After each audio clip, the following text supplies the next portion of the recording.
அனைவருக்கும் வணக்கம். விசுவாவசு வருடம் ஆவணி மாத ராசி பலன்கள். இந்த ஆவணி மாதம் நம்முடைய ராசி மற்றும் நம்முடைய லக்னத்துக்கு எந்த மாதிரியான சிறப்பு பலன்களை தரப்போகுது அப்படிங்கறத இப்ப நம்ம டீடெயிலா கிளியரா பார்க்கலாம். வீடியோவை ஸ்டார்ட் பண்றதுக்கு முன்னாடி நீங்க நம்ம சேனலை சப்ஸ்கிரைப் பண்ணாம இருந்தீங்கன்னா மறக்காம சப்ஸ்கிரைப் பண்ணிக்கோங்க. அப்படியே பக்கத்தில் இருக்க பெல் சிம்பிளை கிளிக் பண்ணிக்கோங்க. அப்பதான் நாங்க போற இது போல யூஸ்ஃபுல்லான வீடியோக்கள் உங்களுக்கு உடனுக்குடனே நோட்டிபிகேஷனாக கிடைக்கும்.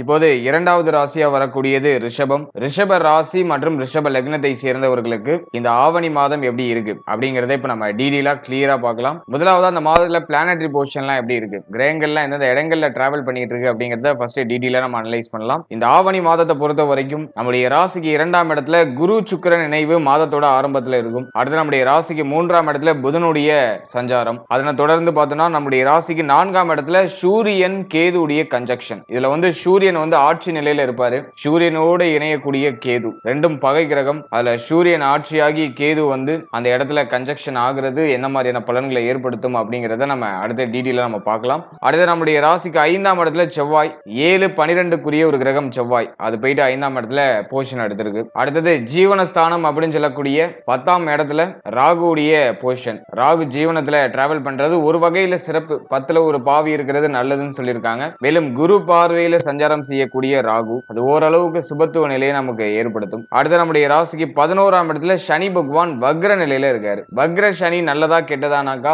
மிதனத்தை பொறுத்த வரைக்கும் அது அவ்வளவா ஃபேவர் இல்ல. நேர்கதியில டிராவல் பண்ணும்போது சனி நல்ல பலன்களை அதிகமா கொடுப்பாரு. வக்ரம் ஆகும்போது ஒரு சில தடுமாற்றங்களை பொருளாதார ரீதியா ஏற்படுத்துறதுக்கு வாய்ப்பு அதிகபட்சமா உண்டு. அடுத்தது இந்த மாதத்துல கிரகங்கள் ஏதாச்சும் இடப்பெயர்ச்சி பண்ணுதா அப்படின்னு பார்க்கும்போது இந்த மாதத்துல கரெக்டா 4ஆம் தேதி சுக்கிரன் நம்முடைய ராசிக்கு 2ஆம் இடத்துல இருந்து 3ஆம் இடத்துக்கு டிரான்சிட் ஆகி புதனோட கன்ஜக்ஷன் ஆகிறாரு. அதனை தொடர்ந்து கரெக்டா 14ஆம் தேதி புதனுடைய பெயர்ச்சி. புதன் வந்து நம்முடைய ராசிக்கு 3ஆம் இடத்துல இருந்து 4ஆம் இடத்துக்கு டிரான்சிட் ஆகி சூரியன் கேதுடைய கன்ஜக்ஷன் ஆகுது. அதனை தொடர்ந்து மாதத்தோட கடைசியில கரெக்டா 28ஆம் தேதி செவ்வாய் பெயர்ச்சி. செவ்வாய் நம்முடைய ராசிக்கு 5ஆம் இடத்துல இருந்து 6ஆம் இடத்துக்கு டிரான்சிட் ஆகிறாரு. மேலும் 29ஆம் தேதி சுக்கிர பெயர்ச்சி. சுக்கிரன் வந்து நம்முடைய ராசிக்கு 2ஆம் இடத்துல இருந்து 3ஆம் இடத்துக்கு டிரான்சிட் ஆகுது. மீண்டும் புதனுடைய பெயர்ச்சி 30ஆம் தேதி இருக்கும். 30ஆம் தேதி புதன் பகவான் நம்முடைய ராசிக்கு 4ஆம் இடத்துல இருந்து 5ஆம் இடத்துக்கு டிரான்சிட் ஆகி ஆட்சி உச்ச மூல திரிகோண நிலையை அடையும். ஃபைனலா 31ஆம் தேதி சூரிய பெயர்ச்சி. சூரிய பகவான் நம்முடைய ராசிக்கு 4ஆம் இடத்துல இருந்து 5ஆம் இடத்துக்கு டிரான்சிட் ஆவார். இதுதான் இந்த ஆவணி மாதத்துக்கான கிரக நிலைகள். இப்போ இந்த ஆவணி மாத ராசி பலன்களை ரொம்ப டீடெயிலா கிளியரா நம்ம பார்க்கலாம்.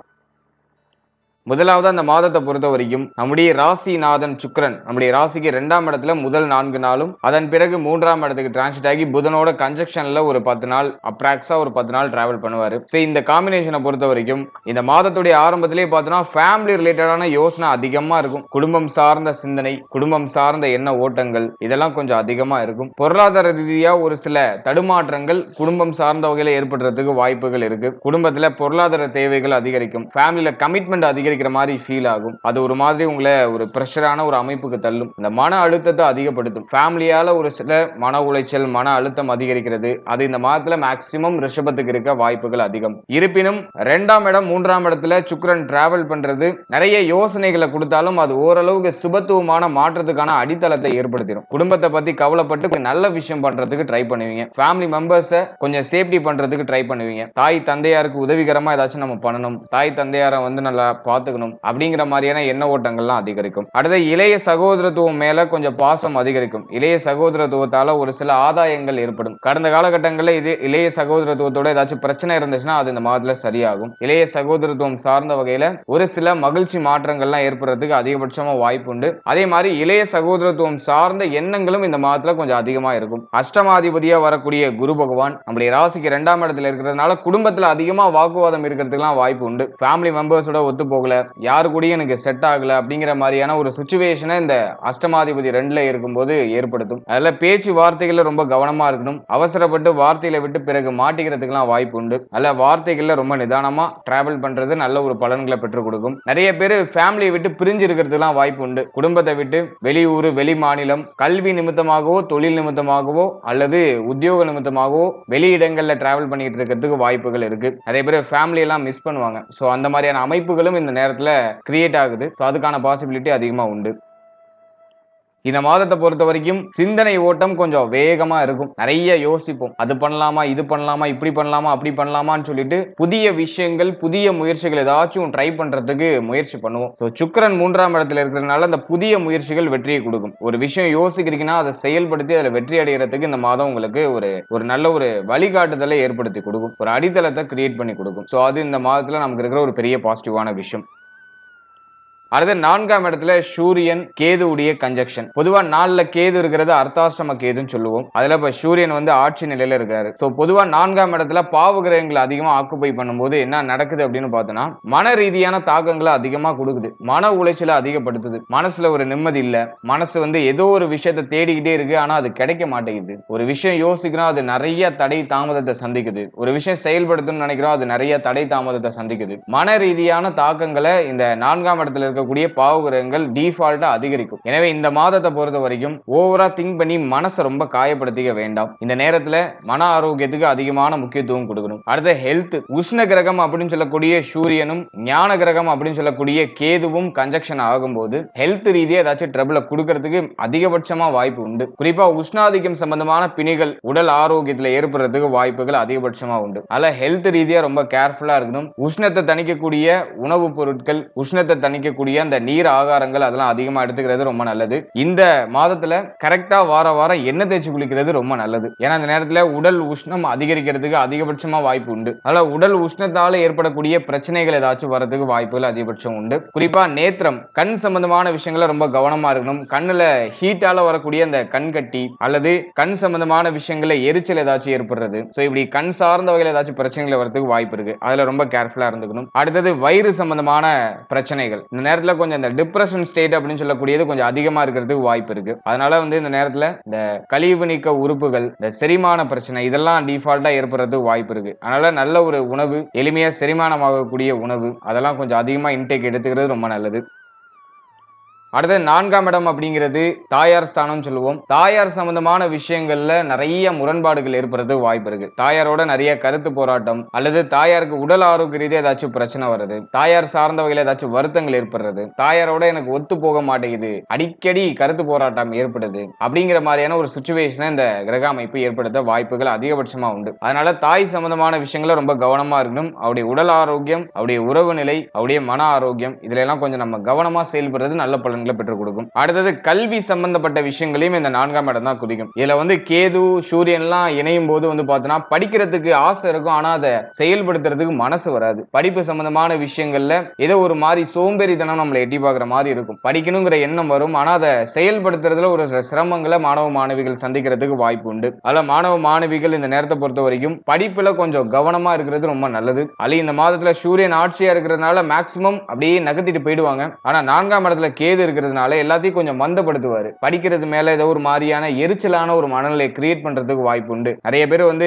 படிப்பை ஏதோ சுமையா யோசிக்கிறதுக்கெல்லாம் வாய்ப்புகள் உண்டு. நல்லா படிச்சிருந்த மாணவ மாணவிகள் கூட இப்போ ஏதோ டவுனா ஃபீல் பண்ணுவாங்க. அதனால இந்த மாதத்தை பொறுத்த வரைக்கும் படிப்புல மாணவ மாணவிகள் கொஞ்சம் அக்கறை எடுத்துக்கிறது நல்ல பலன்களை பெற்றுக் கொடுக்கும். இன்னொரு விஷயம் என்னன்னா, நிறைய டிஸ்ட்ராக்ஷன்ஸ் இந்த மாதத்துல இருக்கும். படிக்கணும்னு உட்கார்ந்தோம்னா ஏதாச்சும் டிஸ்ட்ராக்ட் உங்களை பண்ணிக்கிட்டே இருக்கும். தேவையில்லாத எண்ணங்கள் உங்களை ஆக்குபை பண்ணி ஒரு மாதிரி உங்களை கவனத்தை திசை திருப்பிக்கிட்டே இருக்கும். அதெல்லாம் நம்ம கொஞ்சம் நியூட்ரலைஸ் பண்ணிக்கிறது நமக்கு யோகமான பலன்களை பெற்றுக் கொடுக்கும். அடுத்து திருமண வாழ்க்கை, திருமண முயற்சி இதெல்லாம் நம்ம அனலைஸ் பண்ணும்போது 7ஆம் அதிபதி 5ஆம் இடத்துல இருக்கிறாரு. அதனால திருமண முயற்சிக்கு நீங்க ட்ரை பண்றீங்கன்னா அது இப்போ உங்களுக்கு வந்து அது பாசிபிலிட்டியா ஒரு நல்ல செய்தியை கொண்டு வந்து சேர்க்கும். பாசிட்டிவான ஒரு சைன் அதுக்கு இருக்கு. திருமண முயற்சிகள் வெற்றியை கொடுக்கும். அது ஒரு நல்ல ஒரு அமைப்பு உண்டு. 28ஆம் தேதி வரைக்கும் அந்த திருமண முயற்சிகள்ல நீங்க ஈடுபடலாம். அந்த 28ஆம் தேதிக்குள்ள அந்த சுப செய்திகள் கிடைக்கிறதுக்கு அதிகபட்சமா வாய்ப்பு உண்டு. இந்த ஆவணி மாதம் திருமண முயற்சிக்கு ரொம்ப நல்லா இருக்கு. அது ஒரு பாசிட்டிவ் சைனை காமிக்குது. அதே திருமண வாழ்க்கை நம்ம அனலைஸ் பண்ணும்போது இந்த மாதத்துல வாழ்க்கை துணையுடைய சப்போர்ட் பூர்ணமா இருக்கும். வாழ்க்கை துணையால மகிழ்ச்சி, ஆனந்தம், வாழ்க்கை துணையால ஒரு வகையில நமக்கு ஒரு நல்ல ஒரு பூர்ணமான சப்போர்ட் கிடைக்கும். அது இந்த மாதத்துல இருக்கிற ஒரு பெரிய பாசிட்டிவ். அதே மாதிரி கடந்த காலகட்டங்களில் வாழ்க்கை துணை சார்ந்த வகையில ஏதாச்சும் வருத்தங்கள் இருக்கு, கவலைகள் இருக்குன்னா அது இப்போ சரியாகும். வாழ்க்கை துணை சம்பந்தப்பட்ட விஷயங்கள்ல இப்போ உங்களுக்கு ஒரு விதத்துல ஒரு நிம்மதியான ஒரு மனநிலை கிடைக்கும். அதுக்கு நான் ஒரு பாசிட்டிவான ஒரு சைனா பாக்குறேன். அடுத்தது குழந்தை பாகியம், பிள்ளைகள் சார்ந்த விஷயங்களை பொறுத்த வரைக்கும் 7-12 ஒரு கிரகம் 5ஆம் இடத்துல. அல்ல குழந்தை பாகியத்துல சுப செய்திகளை நிச்சயமா எதிர்பார்க்கலாம். குழந்தை பாகியத்துல தடை தாமதத்துடையாச்சும் சுப செய்திகள் அப்படிங்கிறது கிடைச்சிடும். இந்த 28ஆம் தேதிக்குள்ள சுப செய்திகளை நீங்க தாராளமா எதிர்பார்க்கலாம். அடுத்தது நம்ம முக்கியமா பாக்குறது பிள்ளைகள் சார்ந்த விஷயம். பிள்ளைகளுடைய உடல் ஆரோக்கியம், மன ஆரோக்கியம் ஏதாச்சும் பிரச்சனை இருக்குன்னா அது இப்போ சரியாகும். ஒரு சில மருத்துவ செலவுகள் மேலோட்டமா ஏற்படுற மாதிரி இருக்கும், ஆனா அது சரியாயிடும். நல்ல மருத்துவ செலவுகள் ஏற்பட்டாலும் அது ஒரு சுப நிவர்த்திக்கான அறிகுறி அப்படிங்கறத நீங்க புரிஞ்சுக்கணும். அடுத்தது முக்கியமான விஷயம், பிள்ளைகள் சார்ந்த வகையில ஏதாச்சும் வருத்தங்கள் இருக்கு, பிள்ளைகளோட ஏதாச்சும் கருத்து போராட்டம் இருக்குன்னா அது இப்போ சரியாகும். இருப்பினும் செவ்வாய் ஒரு பாவகிரகம், 3/4 பங்கு பாவகிரகம் அப்படிங்கிறதுனால அது அதோட இயல்பு அதை காமிக்கும். பிள்ளைகள் மேல கோவப்படுறது, பிள்ளைகள் மேல உணர்ச்சி வசப்படுறது, பிள்ளைகள் சார்ந்த வகையில ஓவரா யோசிக்கிறது, பிள்ளையுடைய எதிர்காலம் பற்றி கவலைப்படுறது, இது சார்ந்த அந்த எண்ணங்களை அதிகப்படுத்துறதுக்கு வாய்ப்பு உண்டு. அதே மாதிரி பிள்ளைகளால விரைய செலவுகள் அடிக்கடி ஏற்படுற மாதிரி ஃபீல் ஆகும். பிள்ளைகள் சார்ந்த வகையில ஏதாச்சும் விரைய செலவுகள் அப்படியே ஒண்ணு மாத்தி ஒண்ணு வந்துகிட்டே இருக்கிற மாதிரி ஃபீல் ஆகும். அது கல்வி சார்ந்து இருக்கலாம், அல்லது உடல் ஆரோக்கியம் சார்ந்து இருக்கலாம், அல்லது அதர் எக்ஸ்பென்சிவ் வேற ஏதாச்சும் விஷயங்கள் சார்ந்து பிள்ளைகள் சார்ந்த வகையில செலவுகள் இருக்கிறது வாய்ப்பு உண்டு. அடுத்து பிள்ளைகளுக்கு சுப விசேஷம் ஏதாச்சும் பண்ணணும்னு ஆசைப்படுறீங்கன்னா அது இந்த மாதத்துல செயல்படுத்தலாம். அதுக்கு இந்த மாதம் ஒரு பாசிட்டிவான சைனை காமிக்குது. பிள்ளைகளுக்கு சுப நிகழ்வுகள் ஏதாச்சும் நடக்கணும் அப்படிங்கிற மாதிரியான ஒரு சூழ்நிலை இருக்குன்னா அது இந்த மாதத்துல அதுக்கான வாய்ப்புகள்லாம் உங்களுக்கு கிடைக்கும். அந்த சுப நிகழ்வுகளை மகிழ்ச்சியா நடத்துறதுக்கான வாய்ப்புகள் கிடைக்கும். அது நான் அந்த நேரத்துல ஒரு பாசிட்டிவா பாக்குறேன். அடுத்தது தொழில், உத்தியோகம், இதெல்லாம் நம்ம அனலைஸ் பண்ணும்போது 10ஆம் இடத்துல ராகு, குரு பார்வையில இருக்கிற ராகு. நிறைய பேருக்கு பார்த்தோம்னாக்கா தொழில், உத்தியோகம் இதுல ஒரு மாதிரி சலிப்பு தன்மை இருக்கும். நிறைய பேருக்கு தொழில் மாற்றம், உத்தியோக மாற்றம் கடந்த காலகட்டங்களில் டெஃபினட்டா ஏற்பட்டிருக்கும். இப்போ புதுசா ஸ்டார்ட் பண்ணிருக்க தொழிலோ, புதுசா ஒரு உத்தியோகத்துல சேர்ந்திருக்கீங்கனாலோ அது ஏதோ ஒரு மாதிரி மந்த தன்மைக்கு போற மாதிரியே ஒரு ஃபீல் ஆகும். அது ஒரு இன்ட்ரெஸ்ட் இல்லாம ஏதோ போயே ஆகணுங்கிற ஒரு கட்டாயத்தின் பேர்ல போகக்கூடிய ஒரு சூழ்நிலைக்குள்ள ரிஷபராசிக்காரர்கள் தள்ளப்பட்டிருக்க வாய்ப்புகள் அதிகம். இந்த மாதத்தை பொறுத்த வரைக்கும் இந்த தொழில், உத்தியோக நிமித்தமா ஒரு சில மந்த தன்மைகள் மேலோட்டமா வெளிப்படுறதுக்கு வாய்ப்பு உண்டு. ஓவரா யோசிச்சு அதை சேஞ்ச் பண்றேன், இதை சேஞ்ச் பண்றேன்னு இருக்கிற விஷயத்தை விட்டுற வேண்டாம். இந்த மாதத்துல ஆவரேஜா நகர்த்தலாம். பழைய விஷயத்தை ஆவரேஜா நகர்த்துறதுக்கு ஃபேவரா இருக்கும். அவசர மாற்றங்கள், அவசர முடிவுகள் தொழில், உத்தியோக நிமித்தமா இந்த மாதத்துல எஸ்பெஷலி நீங்க எடுக்காம இருக்கிறது சிறப்பு. அடுத்தது பொருளாதாரத்தை பொறுத்த வரைக்கும் 11ஆம் இடத்துல சனி வக்ரம். கண்டிப்பா ரிஷப ராசிக்கு பொருளாதார நெருக்கடி நிறைந்த ஒரு மாதமா இருக்கும். பண தேவைகள் அதிகமா இருக்கும், ஆனா பண பற்றாக்குறை அப்படிங்கிற ஒரு விஷயம் டெஃபினட்டா இருக்கும். வரவுக்கு மீறிய செலவு இருக்கிறதுக்கு வாய்ப்புகள் அதிகமா உண்டு. அதே மாதிரி குருவுடைய பார்வை பார்த்தோன்னா 6ஆம் இடத்துல. நிறைய பேர் கடன் சூழல்ல மாட்டிருப்பாங்க. கடன் சார்ந்த வகையில ஒரு சில பிரஷர் வரதுக்கு வாய்ப்பு உண்டு. எனவே இந்த மாதத்தை பொறுத்த வரைக்கும் பொருளாதாரத்தை சரியா மேனேஜ் பண்ணி நம்ம டிராவல் பண்ணோம்னா எந்த பிரச்சனையும் இருக்காது. அப்படி இல்லைன்னா பொருளாதார நெருக்கடி, பண தேவை இதெல்லாம் கொஞ்சம் இன்க்ரீஸ் ஆகிற மாதிரி ஃபீல் ஆகும். எனவே கொஞ்சம் பொருளாதாரத்தை மேனேஜ் பண்றதுக்கு ட்ரை பண்ணுங்க. அடுத்தது கடன் சார்ந்த விஷயங்கள்ல கொடுத்தல் வாங்கல் இது ரெண்டுலயுமே கவனமா இருக்கணும். யாருக்காச்சும் கடன் உதவியும் நீங்க பண்றீங்கன்னா ரொம்ப கேர்ஃபுல்லா இருக்கணும். அதே மாதிரி கடன் வாங்குற டைமிங்லயும் ரொம்ப கவனமா இருக்கணும். கடன் வாங்குறீங்கன்னா அதிகமா வாங்கிடக்கூடாது. கடன் கொடுக்குறீங்கன்னா அதை உடனே எதிர்பார்க்க கூடாது, ரொம்ப டிலே ஆகும். அதனால மேக்சிமம் கடன் கொடுக்கறத அவாய்ட் பண்றது ரொம்ப நல்லது. இதெல்லாம் நீங்க கொஞ்சம் பாத்துக்கணும். ஓவராலா இந்த ஆவணி மாதத்தை பொறுத்த வரைக்கும் ரிஷப ராசி, ரிஷப லக்னம் ஆவரேஜா இருக்கு. பெருசா நெகட்டிவாவும் இல்ல, பெருசா பாசிட்டிவாவும் இல்ல, ஆவரேஜா நகர்த்திட்டு போகுது. சுப மாற்றம், சுப பலன்கள் டெஃபினட்டா உண்டு. ஆனா அது ஏதோ ஒரு மாதிரி குழப்ப தன்மைகளுக்கு பிறகு, ஒரு சில வருத்தங்களுக்கு பிறகு அந்த சுப மாற்றம், சுப நிகழ்வுகள் அப்படிங்கிறது கிடைக்கும். இந்த மாதத்துல நீங்க முக்கியமா தொழில், உத்தியோகம், பொருளாதாரம், மேலும் உங்களுடைய மன ஆரோக்கியம் இதுல மட்டும் கான்ஸ்டன்டா கொஞ்சம் கவனமா இருக்கணும். இதை மட்டும் நீங்க கொஞ்சம் மேனேஜ் பண்ணிட்டீங்கன்னா போதும். தூக்கமின்மைங்கிற பிரச்சனை இப்ப அதிகமா வரதுக்கு வாய்ப்பு உண்டு. அதாவது டயத்துக்கு சாப்பிடுங்க, டயத்துக்கு தூங்க, உங்க ஹெல்த்தை நல்லா பாத்துக்கோங்க. அதை நீங்க இந்த மாதத்துல சரியா பராமரிச்சாலே போதும். மற்ற விஷயம்லாம் ஆல்மோஸ்ட் உங்களுக்கு பாசிட்டிவாவே முடியும். வாழ்த்துக்கள்.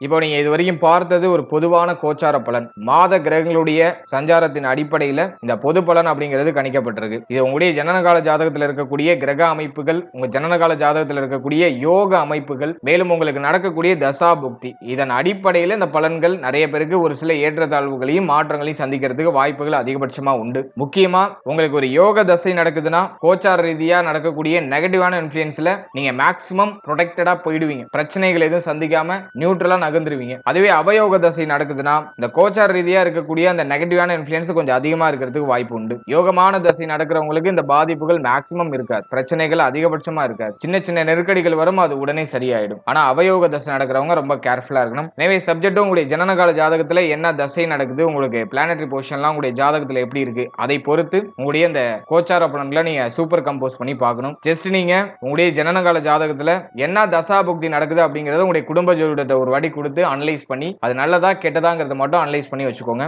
அதோட இந்த கோச்சாரத்தை நீங்க சூப்பர் கம்போஸ் பண்ணும்போது உங்களுக்கு இன்னும் தெளிவான ஒரு கிளாரிட்டி கிடைக்கும். மேலும் நம்மளுடைய சேனல்ல இதுக்கு முன்னாடி சனி வக்ர பயிற்சிக்கான சிறப்பு பலன்கள் ரொம்ப டீடைலா ரிலீஸ் பண்ணிருக்கோம். இந்த வீடியோக்கான லிங்க் டிஸ்கிரிப்ஷன்ல இருக்கு. டைம் இருக்கும்போது அதையும் செக் பண்ணி பாருங்க. அது மூலமாவும் உங்களுக்கு ஒரு தெளிவு கிடைக்கும். மேலும் நம்மளுடைய சேனல்ல ஒரு ராசி, ஒரு லக்னம், ஒரு நட்சத்திரம் இது எல்லாத்துக்கும் பொது சிறப்பு பலன்கள் அப்படிங்கறத நம்ம ரிலீஸ் பண்ணிருக்கோம். வாழ்க்கை பலன் அப்படிங்கிற செக்மெண்ட்டை ரிலீஸ் பண்ணிருக்கோம். சோ அந்த பலன்களை நீங்க இன்னும் பார்க்கலனா அந்த பலன்களையும் ஒரு வாட்டி ட்ரை பண்ணி பாருங்க. அதுக்கான லிங்க் டிஸ்கிரிப்ஷன்ல இருக்கு. அந்த பதிவுல நீங்க பார்க்கும்போது உங்களை பற்றிய உங்கள் வாழ்க்கை பற்றிய ஒரு தெளிவு ஒரு புரிதல் உங்களுக்கு டெஃபினட்டா கிடைக்கும். சோ அதை நீங்க பார்க்கலனா அதை ஒரு வாட்டி ட்ரை பண்ணி பாருங்க. டைம் இருக்கும்போது பாருங்க. டிஸ்கிரிப்ஷன்ல லிங்க் இருக்கு. And finally very limited time. So be cool, stay happy, stay healthy and enjoy. வாழ்த்துக்கள். நன்றி.